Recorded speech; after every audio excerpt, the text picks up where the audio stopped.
अस्सलाम वालेकुम दोस्तों, मैं हूं फ़याज़ महमूद और आप देख रहे हैं फ़याज़ महमूद यूट्यूब चैनल। दोस्तों, इस वक्त अमेरिका की अगर बात करें तो एक क्रैकडाउन चल रहा है और मुख्तलिफ़ कम्युनिटीज़ को, मुख्तलिफ़ कैटेगरीज़ के लोगों को टारगेट किया जा रहा है ताकि जितने भी लोग हैं अनडॉक्यूमेंटेड उनको इस मुल्क से निकाल बाहर किया जाए।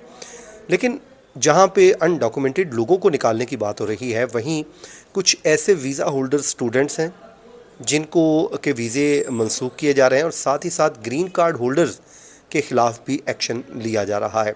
अब ये वो क्लास है कि आप लीगल वीज़ा लेके आए हैं लेकिन उसको मनसूख क्यों किया जा रहा है, और साथ ही साथ ग्रीन कार्ड होल्डर्स के अच्छे खासे बेनिफिट्स होते हैं और उनके अच्छे खासे राइट्स होते हैं, लेकिन उसमें भी डिपोर्ट करने के अहकाम सामने आ रहे हैं और लोगों को डिपोर्ट किया भी गया है।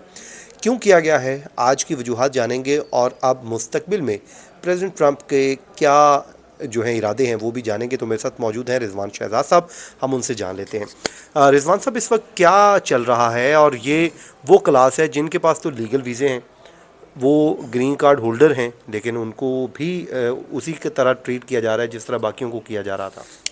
बहुत शुक्रिया फयाज साहब, आप ठीक कह रहे हैं कि अब वो जो एक तफरीक होती थी वो बिल्कुल तो ख़त्म नहीं हुई है, लेकिन काफ़ी केसेस में हम देख रहे हैं कि बड़ा उन्होंने ना एक जैसे ही तरीके से एक ही छड़ी से सबको हाँकना शुरू कर दिया है। और स्टूडेंट्स के ऊपर तो बहुत ज़्यादा मैं देख रहा हूँ कि जो एक क्रैकडाउन की जो सूरत हाल है वो नज़र आ रही है।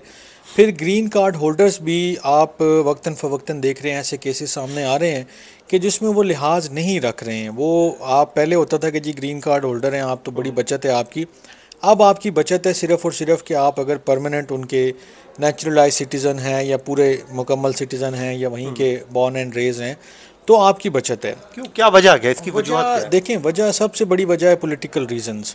सबसे मेन बात ये कि उन्होंने ट्रंप ने और उनकी जो हुकूमत है उन्होंने इलेक्शन कैंपेन में बड़ी भरपूर कैंपेन की थी और बड़े भरपूर तरीके से उन्होंने इसके ऊपर वोट लिए हैं कि जी हम इलीगल जो इमिग्रेंट्स हैं, अनडॉक्यूमेंटेड जितने लोग हैं, हम उनको अमेरिका से बाहर निकालेंगे। अब वो इसके ऊपर अगर थोड़ा बहुत भी कॉम्प्रोमाइज़ करते हैं तो फिर लोगों जो उनकी अपोजिशन है या जो और लोग हैं उनके पास ये जो है वो जवाब जाएगा कि भाई आपने ये प्रॉमिस किया था, आप वो पूरा नहीं कर रहे। ठीक है। अब वो पाकिस्तान वाला हाल तो है नहीं कि यार हम आएंगे इलेक्शन में तो आपको जनाब पुल भी बना देंगे और जनाब इधर जो है वो ये भी बना देंगे, अंडरपास भी और फलाना, भले उधर कोई दरिया या नहर या नाला नदी कुछ हो या ना हो वो बना कर देगा आपको। तो वहाँ पर लोग थोड़ा सा उसको ट्रैक डाउन करते हैं और फिर उसको अकाउंटेबल ठहराते हैं।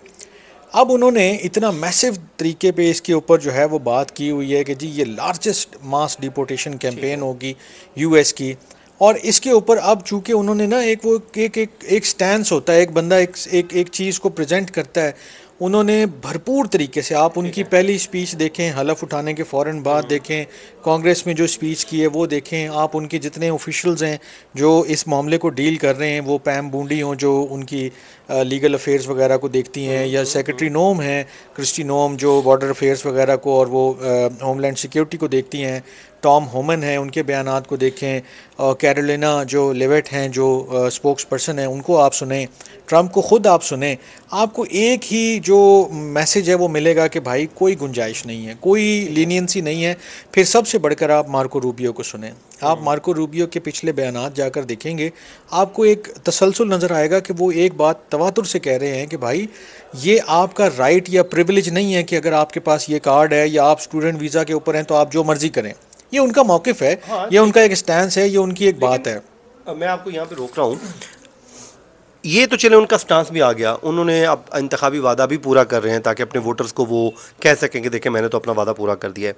लेकिन स्टूडेंट्स जिनके वीज़े कैंसिल किए गए हैं, वजूहात क्या सामने आई हैं, किस बेस पे किए, कोई रीज़न तो दी होगी। देखें, पहले तो बयानात की हद तक रीज़न थे कि जनाब अगर आपने कोई एंटी इसराइल, एंटी जो है वो जूइश जो है कोई स्टैंस लिया है, कोई मुजाहरा किया है। फिर उन्होंने बाकायदा इसके ऊपर होमलैंड डिपार्टमेंट, होमलैंड सिक्योरिटी ने एक बाकायदा स्टेटमेंट जारी किया, वो मेरे पास भी मौजूद है, आपने भी शायद वो देखा होगा। उसके अंदर उन्होंने क्लियरली लिख दिया कि ये 3-4 एग्जीक्यूटिव ऑर्डर्स हैं प्रेसिडेंट ट्रंप के, इनकी रोशनी में हमने अब ये बिल्कुल क्लियर कट एक पॉलिसी बना दी है कि एक तो आपका सोशल मीडिया मॉनिटर करेंगे, उसके अंदर हम देखेंगे कि कोई एंटी सेमेटिज़म यानी कि एंटी ज्यूज़ या एंटी जो भी इसराइल है वो चीज़ अगर मौजूद होगी तो फिर आपको वीज़ा नहीं दिया जाएगा। अगर आप किसी ऐसी एक्टिविटी का हिस्सा बनेंगे, किसी ऐसी चीज़ का हिस्सा बनेंगे, प्रोसेस का, किसी जो है वो प्रोटेस्ट का या किसी हाँ, जो मूवमेंट पॉलिसी उनकी है का, उसके अगेंस्ट जाएंगे। जो उसके अगेंस्ट जारी होगी, तो फिर आपको ये जो उसका खमियाजा है वो इस सूरत में भुगतना पड़ेगा। आप स्टूडेंट हों, आप ग्रीन कार्ड होल्डर हों, लेकिन अगर आपने कोई ये काम किए तो that will be counted as a violation of our policy. और फिर हम अपनी जो पॉलिसी है उसको जब नाफिज करने के लिए जाएंगे तो ये नहीं देखेंगे कि आपके पास स्टूडेंट वीज़ा है या आपके पास ग्रीन कार्ड है या आपके पास कोई H1B वीज़ा है या ये है। हम अपनी पॉलिसी को पूरी तरह नाफिज करेंगे और उसके बाद आप जाने और आपका काम जाने। आपको अमेरिका छोड़ना होगा। जो स्टूडेंट्स के मुतालिक आपने पूछा है उसका ये बैकग्राउंड है कि जितने भी लोगों ने पिछले कुछ अरसे में प्रोटेस्ट किए थे, जो भी, हाँ, अब इस पे ठीक है इख्तलाफ कर रहे हैं लोग, और करना भी चाहिए कि भाई एक बंदे को आप फ्रीडम ऑफ एक्सप्रेशन देने दें, उसको अपनी बात तो रखने दें, उसको अपना, ज़रूरी नहीं है कि हर बंदा अगर फ़लस्तीन के हक़ की बात कर रहा है तो वो हमास को भी सपोर्ट करता हो या किसी और पार्टी को भी सपोर्ट करता हो या वो लाजमी तौर पे किसी और के मुखालिफ खड़ा होगा। उसका कुछ और भी व्यू हो सकता है। लेकिन अब आप वही बात है कि अमेरिका बहादुर है, उसकी अपनी मर्ज़ी है, उसकी अपनी पॉलिसी है, वो नहीं सुनना चाहता, वो नहीं मानना चाहता, आप कुछ कर नहीं सकते, आपको उसको टॉलरेट करना चाहिए। चलें जी, बहुत बहुत शुक्रिया। ये रिजवान साहब जी आपको बता रहे थे। और अगर आप स्टूडेंट हैं, ग्रीन कार्ड होल्डर हैं, जो भी हैं, अब आपको जो है कुछ चीज़ों का ख्याल रखना होगा ताकि आने वाले दिन आपके लिए कोई मुश्किल का बायस ना हो हो। चुकी है, ये अब स्टेटेड पॉलिसी हो चुकी है। पहले बात थी सिर्फ बातों की हद तक, पहले बात थी सिर्फ कि जनाब यूं कर देंगे, शुरू हो चुका है। अब उसके ऊपर उन्होंने बाकायदा स्टेटमेंट जारी कर दिया और वो इसके अंदर कोई लीनियंसी नहीं शो करेंगे। तो फिर अगर कोई शख्स ये कहे कि नहीं यार ये तो ऐसे ही है, ऐसा ही है, जो तो मर्जी कहें भी उन्होंने फिर नहीं छोड़ना। आप ये नहीं कह सकते कि जी मुझे मालूम नहीं था, ये ग्राउंड नहीं कंसिडर किया जाए। चलें, रिजवान साहब आपका बहुत बहुत शुक्रिया, आपने अपना वक्त दिया मुझे और रिजवान साहब को दीजिए इजाज़त। अपनी दुआओं में याद रखें। अल्लाह हाफिज़।